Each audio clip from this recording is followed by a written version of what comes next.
Well, hello, everybody.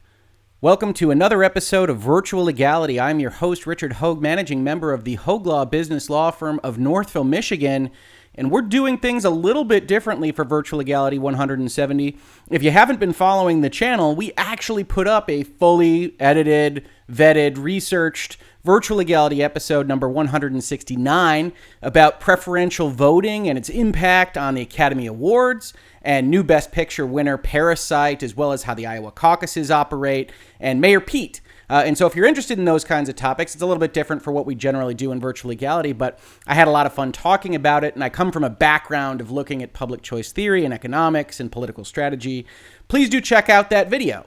But because there was big news that was announced today, and I was talking with some people online and on social media, and I wanted to test exactly how fast I could react to something with a live feed during my workday, when I have to work this in between a couple conference calls and a couple other things I have to do in my day job as a corporate lawyer, I thought I would give it a run to see exactly what we could put together for a official Virtual Legality 170. So what you see on your screen right now is the article and concept that I want to talk to you about today in episode 170, and that's the fact that Bioware has officially now committed to essentially razing Anthem to the ground and rebuilding it as something better. Now, if you're familiar with the video game industry and these kinds of products, you know that that has happened before. It's a little bit unusual, and it's even more unusual still to have that actual process succeed to wind up with something that is even better and isn't just an expenditure of resources. But we do have examples of things that have succeeded in this. Most specifically, Final Fantasy XIV with Final Fantasy XIV: A Realm Reborn was brought back as something that is now one of the most popular MMO role-playing games in the world. And that came out of almost nothing. It came out of something that everybody, to a man and woman, agreed was something that wasn't up to Square's standards, wasn't up to the standards set by Final Fantasy XI. And I think, if we're all honest with ourselves, when Anthem was released, I believe it was last February, so we're right up on the first anniversary of the launch, that even playing it and seeing some of the good things that were there, some of the kernels of the old Bioware that were in this game and this game design, it didn't live up to everything that everyone wanted it to be. So what we've got in this situation is a game where Bioware has been dealing with the issue for a year, that people just don't like it as much as they should, and the core of the game isn't as good as it should be. And ultimately, some of that rests on Bioware as a company just because they haven't done something like this before. You know, Bioware came to prominence, became famous, became popular through its single-player role-playing games, and they became known for that narrative design, that writing, that world building, and Anthem presented them with a particular problem: how to world build in a world that is always going to be co-op. And I don't think that they solved it. So their core gameplay loop had an issue. It had an issue where if you wanted to go really dive into the lore building, your co-op buddies and partners were essentially wound up waiting for you to listen to all these conversations, read all these bits of lore, and it never quite melded the way they wanted it to meld. That combined with certain technical deficiencies and issues that really were all around the Anthem project ultimately resulted in poor to middling grades, people kind of bouncing out of it, low concurrent users as far as anybody knows, and Bioware having to take a step back from what was their original plans of kind of expansion packs and then seasonal upgrades to finally wind up where we are. So I've pulled up this Polygon article primarily just to give you kind of the overall concept. Bioware is officially redesigning Anthem. The game seasons will be put on hold so the developer can work on the larger update. I pulled up Polygon really just out of the list here. You can see that there are just a bunch of these that have gone up in the last couple hours after Bioware made this statement. However, as you know, if you follow Virtual Legality, if you are a regular here, we like to go to the source material. We like to look at what the messaging says about what's happening now from the company itself and to talk about it a little bit with you. So we've also got the actual Anthem update. This is from Casey Hudson, Bioware General Manager, dated today. You see these nice pictures of Bioware. And we're going to look at this line by line. And hopefully we can add a little bit of color and commentary to what Bioware has said, where they've been, what they've gone through to get there, and maybe hopefully dissuade a little bit of the hyperbole that maybe you're seeing on the internet as well as I am on my Twitter timeline or elsewhere in my social media feeds. So let's dive in.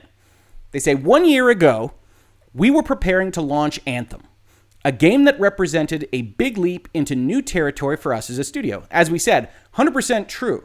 This was something completely different, more akin to Destiny, a somewhat live services oriented, always living game that was designed to have continuing stories, but not so close to Destiny that they could just copy bits and pieces from it.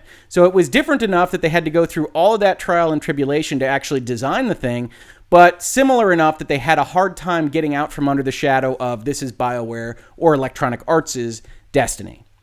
It was an exhilarating and terrifying experience to go out to the world with something new and different, and we are grateful to all the players who have come along with us on the journey. It has been a thrill for us to see the creativity of our players in designing customized javelins and watching them master Anthem's flying and fighting gameplay. In other words, you start the message as you would expect with the positives, right? We put out a game last year, and that's not nothing. I've talked to you in the past in Virtual Legality about the fact that my brother and I have put out games that have been somewhat well received in terms of critics' reviews, but didn't sell very many copies. That doesn't change the fact that we're very proud of releasing them. And you might, if you're out there, look at this and say, well, Electronic Arts is huge. Bioware's been around forever. How much pride and usefulness is there for a multi-million-dollar international company to actually release this product? And I would have to say that the answer is that there is that pride. That this is something to be celebrated, that you actually got something from the pages on the back of a notebook or a cocktail napkin all the way through coding and out the door in some fashion. Doesn't mean you have to be thrilled with the product, doesn't mean it deserves anything more than the 3 out of 10 that you might have given it. But there is something to be said for actually realizing the entire project to fruition and getting something out the door. So we don't begrudge them that, and we don't begrudge them that pride. It's good to have something come out the door.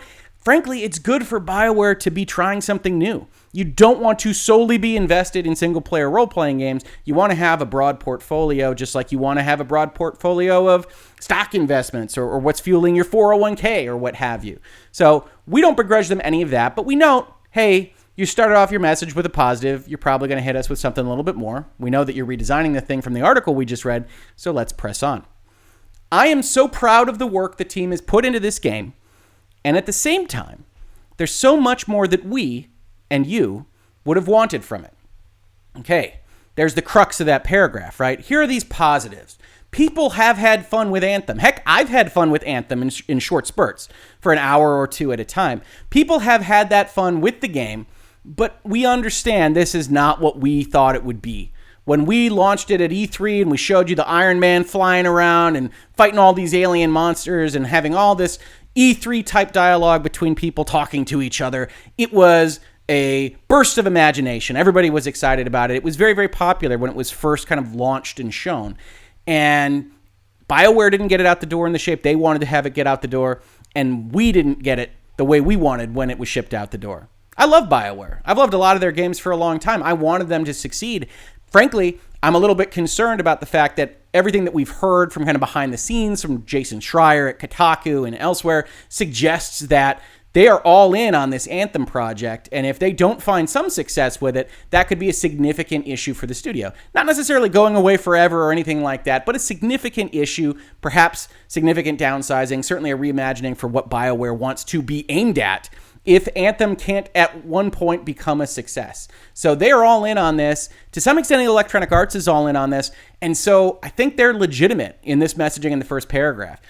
People have been happy with it. A lot of people are happy with a whole bunch of games that don't live up to their expectations. We don't think this game lived up to its expectations, and we want to get it there for you. We have a great deal of pride in our brand. And that's one thing I want to talk about before we press on to the second paragraph. Branding. Right? We talk a lot in Virtual Legality about goodwill, about how you feel about a company. Electronic Arts is known for winning that Worst Company in the America award like a number of times in a row, right? Right when SimCity came out and was always online and all these issues popped up. I think it was no swimming pools in Sims, things along those lines. EA won that award. And while it doesn't really bother them necessarily, this isn't something that they think about and brood over while sipping brandy and looking out at the Manhattan skyline. That's not what happens here. It is the case that these companies don't want that negative goodwill, don't want that negative branding for their brand because that's the value that they have in it, right? They're not going to sell BioWare tomorrow. But if they did, part of what they would be selling it for would be people's goodwill towards the BioWare name. And if you release something like Anthem, which is widely derided, which a lot of people like myself were unhappy with having purchased and having played. If you release it and you let it die, yes, that might save you some money in the short term. You wouldn't be spending that money trying to save it this last year. You wouldn't be spending money trying to save it in this coming year, or maybe more than just this coming year. However, you would be hurting the value of the Bioware brand, and you would expect that loss in value to be realized on game X, Y, and Z that Bioware tries to sell to the public following the Anthem launch. So this is good. This is a good thing that Electronic Arts is putting in the resources. This is a good thing that Bioware is trying to save this brand, this brand both of itself and of the Anthem name. But it's not just altruism. It's because they want you to believe in them, very similar to what happened with No Man's Sky, right? When No Man's Sky released, it was well thought of as not matching the advertising that had been put out there by Sony, by the folks that made No Man's Sky. And as it turned out, that was warranted when it released, but they spent now, I think, years essentially fixing it up to a place where the developers were happy with it, where they were happy with what went out the door, and really updating the whole thing for free. And you say, why do they do that? It's so that we feel like we feel about them now, which is, oh, these are good folks that got a bad game, or a game that didn't meet our expectations out the door on day one, maybe because they had to, maybe because they were silly and they shouldn't have taken that step, but they worked very hard to correct it over the last couple of years. And I think that's what Bioware now is firmly aimed at, is winning you back by working on this thing for you so that you feel good about Anthem. And everybody loves an underdog story. Everybody loves to have something come out of nothing. I think the Final Fantasy XIV Realm Reborn story is something that's enjoyed by a lot of people on the internet, not just people that play Final Fantasy XIV. I've played a bunch of it, but I haven't played it in years. And I still kind of get a bit of goodwill from, yeah, you know, they took it down and they built it back up. They poured all those resources into it because Final Fantasy was a name that was very important to the Square Enix brand. Let's go to the second paragraph here.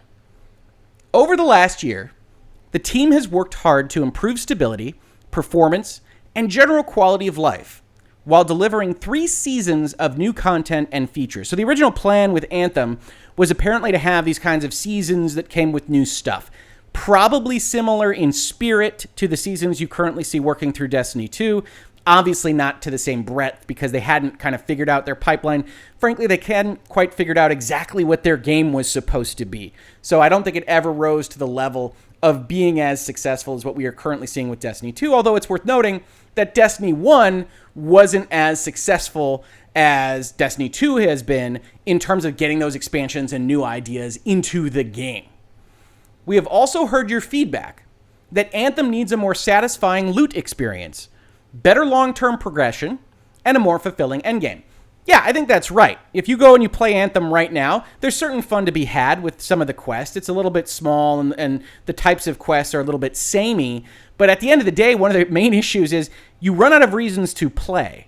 Destiny 2, Fortnite, some of these successful live services games have this kind of continuing pull to do the next thing, whether that's to get Bright Dust in Destiny, to earn enough credits for whatever it is you're trying to get in the Battle Pass in Fortnite. All these various things have kind of solved a little bit of why are you playing this thing, which inherently is somewhat silly, right? It wasn't so long ago that we were playing video games just to have fun, just to play them, and to enjoy ourselves. You didn't play GoldenEye on the N64 to try to earn anything. You played it because you were having fun with your buddies.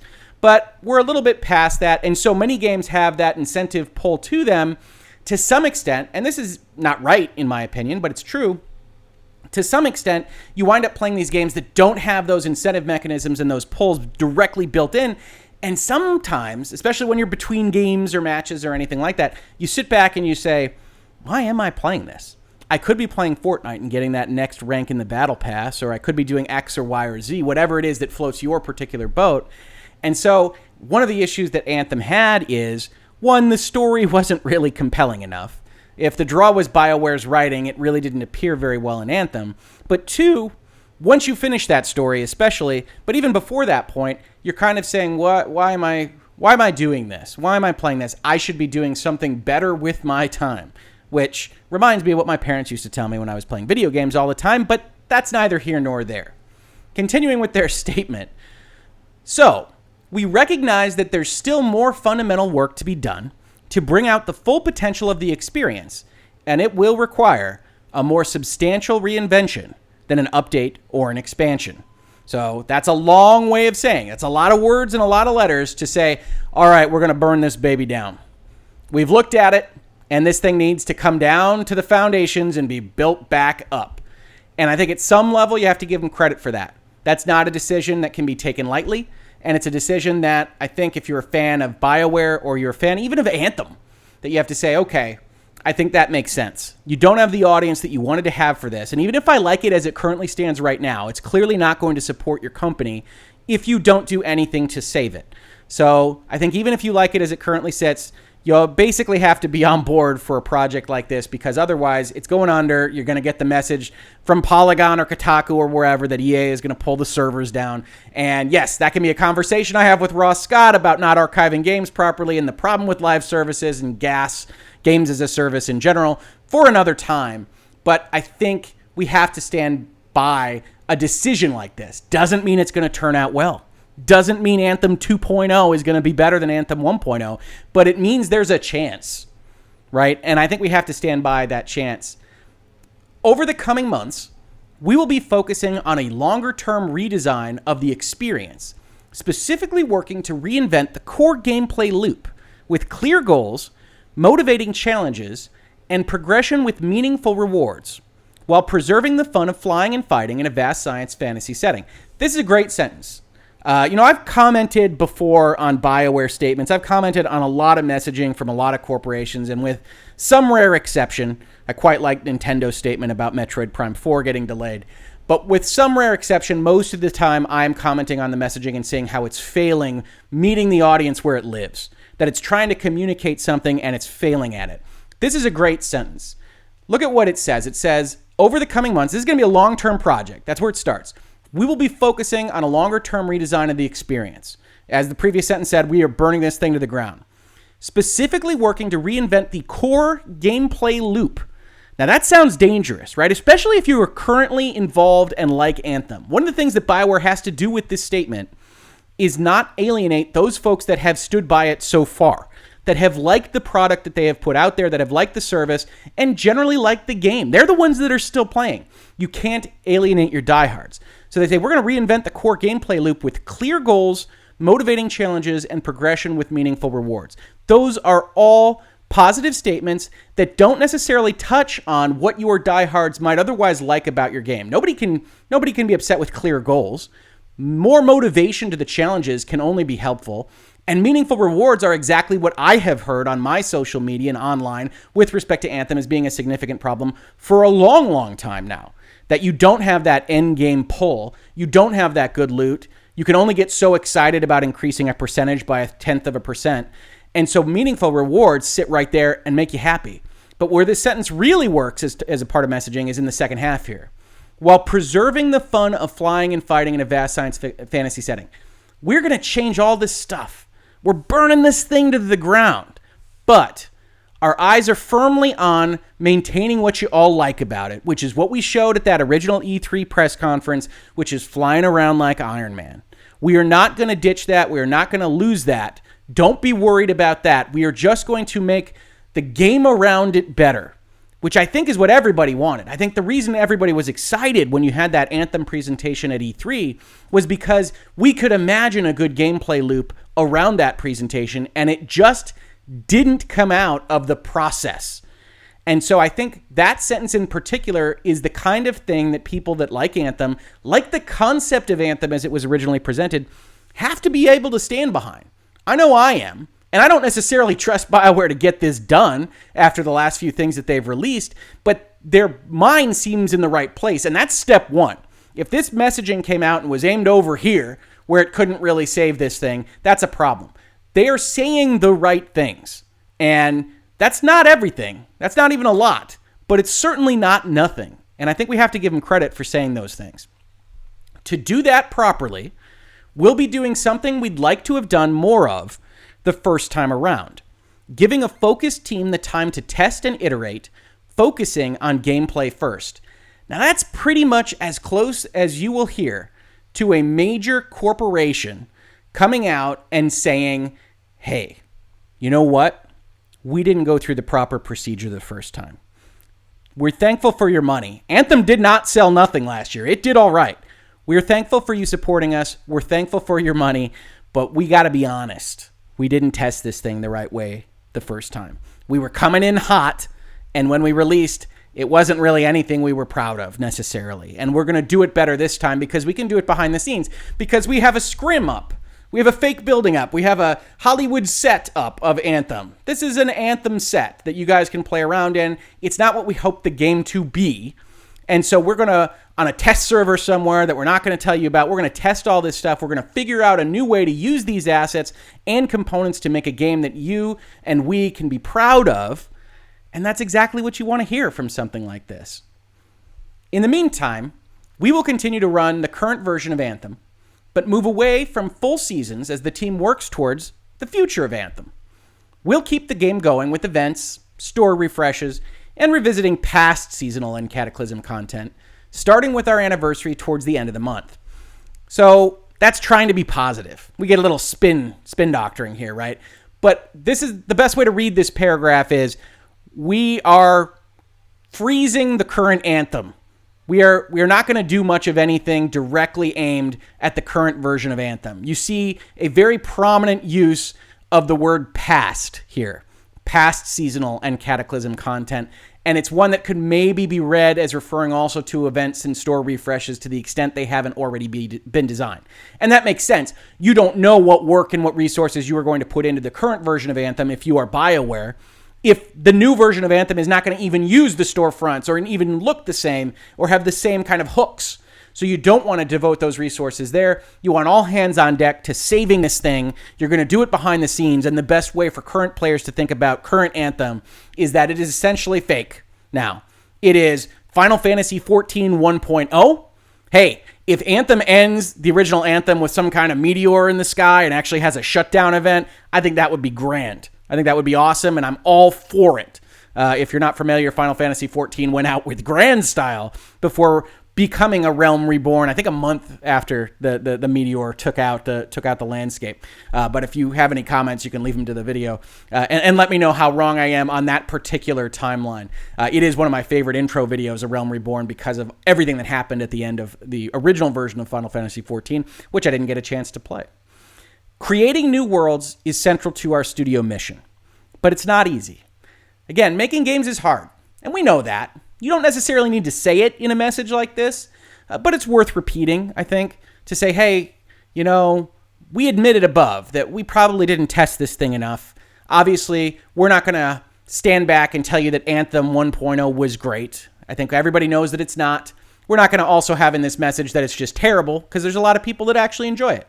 But it's not what we wanted, and it's not easy to make games. Sometimes we get it right. Sometimes we miss. What keeps us going is the support from players like you. Thank you, fans.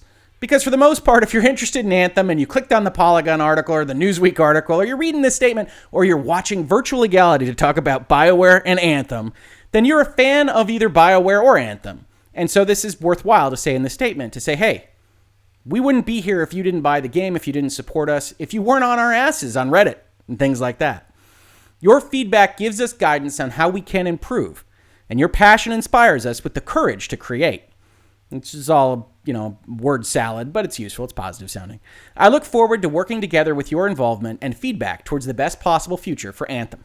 Now, as I said, looking at this entire statement, I think it's easy to look at something like this and say, wow, that is, one, a lot of words to say we're tearing this thing down, but two, to be cynical about it. To be cynical about the fact that Bioware released Anthem last year in a state that apparently even they weren't happy with. And to be cynical about the fact that if a company is willing to do that, how willing are they to devote the resources to actually fix the problem after the fact, after they've got most of the money they are likely to receive from you? We talked earlier in the video about the value of brand goodwill, and I think that's an important motivating characteristic of what Bioware is talking about here. But if you're cynical about this, I don't really blame you. Anthem was not released in any state that anybody could be proud of. I was surprised at how lackluster it was when it released from a studio like Bioware. So if you want to be cynical, go right ahead. I like to be optimistic, as you probably know if you follow Virtual Legality with any regularity. So I'm going to take this and say, hey, at least they appear to be aimed at the right thing. And if they are aimed at the right thing, I think that is a useful thing to laud, not to just kind of blindly follow and agree with and say, yay, BioWare's back or anything like that, but to say, okay, BioWare, you can get back in our good graces. You can get that goodwill. You can have that brand value restored if you do this kind of thing. To not just blindly say Hello Games and No Man's Sky is the worst, but to actually follow what it is that they are doing, while still maintaining in the back of your head that they got it wrong the first time. And that you might have to have a little bit of a show me kind of concept or prove it to me as a stance. That's also fine. But I look at this and say, if you're going to make this statement, if you're going to make this decision in your BioWare in 2020 after you released in 2019, I look at something like this and say, don't think it could have been done better.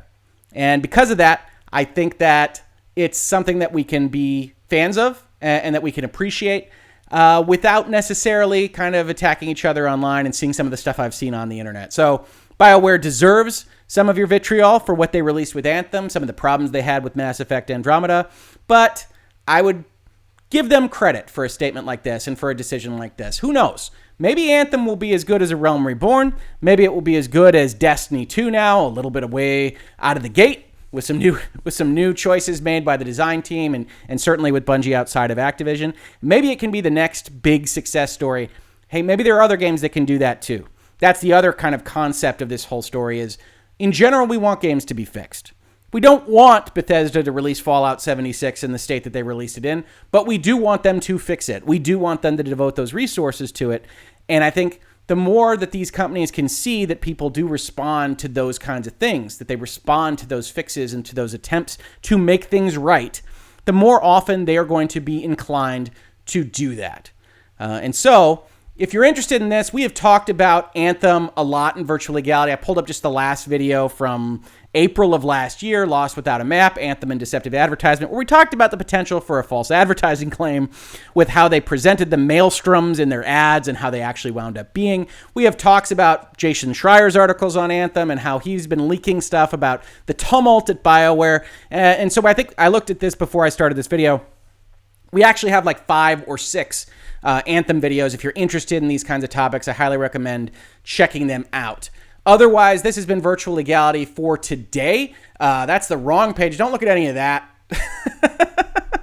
This has been Virtual Legality for today. If you like this, please subscribe. I have a feeling that most of the people that are in here on the impromptu live Virtual Legality right now are already subscribers to Virtual Legality. So I very much appreciate that. And I very much appreciate you sharing it around because this is the kind of thing that is a labor of love to some extent. YouTube has recently been demonetizing most of my videos with no given reason, just saying that they aren't advertiser friendly, despite the fact that we don't swear and we talk about pretty nominal things here in Virtual Legality, and that's been somewhat upsetting, and certainly for the fact that it becomes a problem for people seeing it and for the YouTube algorithm to pick it up. And so if you could share it around, comment, do all those kinds of things, I certainly very much appreciate it, and I am looking to grow. Now, before I go, because this is Virtual Legality Live, if you're not interested in anything else, and you were just listening to this on podcast or watching on YouTube, please feel free to turn it off right now. I'm going to look at some of these live comments because we are live and we've got the opportunity to do so. So we can take a look at this. Let's see. Hey, Hoeg, what do you call your fans? Are we Hoegers, Hoganisms? What? This is a question that has never been posed to me. I will have to think about it. I'm not really familiar with having fans. Hoeg fans. Seems like it probably works well enough, but I appreciate it. And if you can come up with something better, I trust the internet and mob rule to come out with something that is more popular. And then, yeah, Stabian Newell comments that YouTube didn't like us here in Virtual Legality, calling out their terms of service. You know, that was one that they limited the advertising capacity for, and I was okay with. It was like, okay, yeah, you know, I'm using the YouTube platform to kind of yell at YouTube and their use of DMCA and terms and things like that. So that doesn't surprise me. But like the Corona video where we talked about the potential delay for the PlayStation 5 and the Xbox Series X had a lack of advertising suitability attached to it. I asked for a manual review. They said, we looked at it and yep, it's not suitable for advertisers. So maybe if you just say coronavirus, YouTube is squashing all the ads. I don't know, but it's pretty interesting because I didn't view it as potentially a problem. What else do we have in here? Final Fantasy XIV was down for around 6 months between 1.0 and A Realm Reborn. Thank you, Gabriel Grunberg. I appreciate that. For some reason, I thought it was a shorter amount of time. But again, I didn't pop in until A Realm Reborn hit, I want to say the PlayStation 3. That might be right. I don't know. But I popped in for that when it launched on consoles, and at that point in time, it was already past 1.0. So it was a little longer than a month, but still pretty quick in the grand scheme of things. And so it doesn't surprise me if Anthem is trying to, and Bioware in their messaging is trying to establish it's going to be a while. We're going to take a while. It's going to be behind the scenes, and then we'll come back to you. Bigger, brighter, and more wonderful than you could have ever imagined. Let's see here. All the hardware in the world can't help with forming ideas. Absolutely true. Some choices about potential engines here.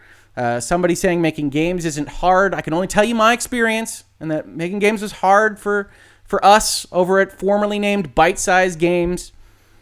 Who do you think would be a good choice to pull Anthem out of the gutter from James Thomas? I have to say I think they're probably going to go with what they've got. So I think Casey Hudson's going to be general manager. It would surprise me if they have somebody with a strong will come in and try to save it on a different tack. But if it does happen, we'll probably cover it in Virtual Legality. You saw that Blizzard recently got Rod Ferguson from the Coalition to come over, who had been doing Gears for a long time. And so that's a strong will that's now going to be running their Diablo franchise, which speaks to me of a major change in the mindset over there. So that kind of thing can happen.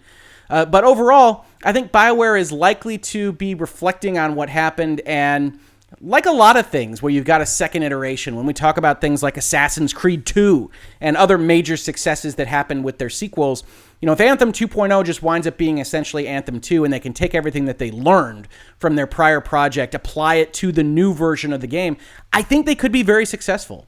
Bioware has that history of success. They don't have everybody that kind of launched with that history. A lot of the people have moved on, but I do kind of hold out hope that they can be successful with a game like Anthem, and I do think they have a lot invested in trying to get it across the finish line. So I suspect they'll keep it in-house, and that may work out for them, that may not. If you wind up seeing a big, strong move over to Bioware, it's probably because they feel like they need that kind of outside set of eyes. Sometimes that can be useful, of course, but I don't know that they're necessarily aimed at that. It seems like this message time would have been the time to announce something like that if they had somebody that they wanted to bring in, right? We didn't know about it technically. Schreier and Kotaku had kind of leaked some of this stuff, so we knew about it a couple months ago that this was likely to be the plan. But if they were going to bring in somebody new to kind of take over the Bioware process, I think that would have been a part of this message, that you put that all together. If I'm a crisis communications firm or if I'm running their public relations, then that's what I would be telling them. I'd be saying, hey, wait till you have this big news item to kind of announce, preferably somebody that everybody already likes, and you can put them in charge of the project and kind of get that goodwill back just with that announcement. And that didn't happen here. There's nothing wrong with that, but it does suggest to me that it's unlikely to happen as part of this project, that probably they didn't announce it, much like you don't necessarily announce that your wife is pregnant until you're pretty sure that everything's going to go okay. You don't announce that this kind of thing is happening until you've pretty much got your framework down for what this is going to look like, what your time frame is. It doesn't have to be all ironclad. It doesn't have to be done. It's not that kind of thing. But you basically know you're going to do this, A, and you know roughly what you are planning to do with B. And so I think that's probably what happened here. But I appreciate the question. And certainly if I did have better info on that, I would share it with you. Other than that, let's see. Last question, will Anthem be removed from people's library of games? If so, would there be legal ramifications? Wow, that's a big question.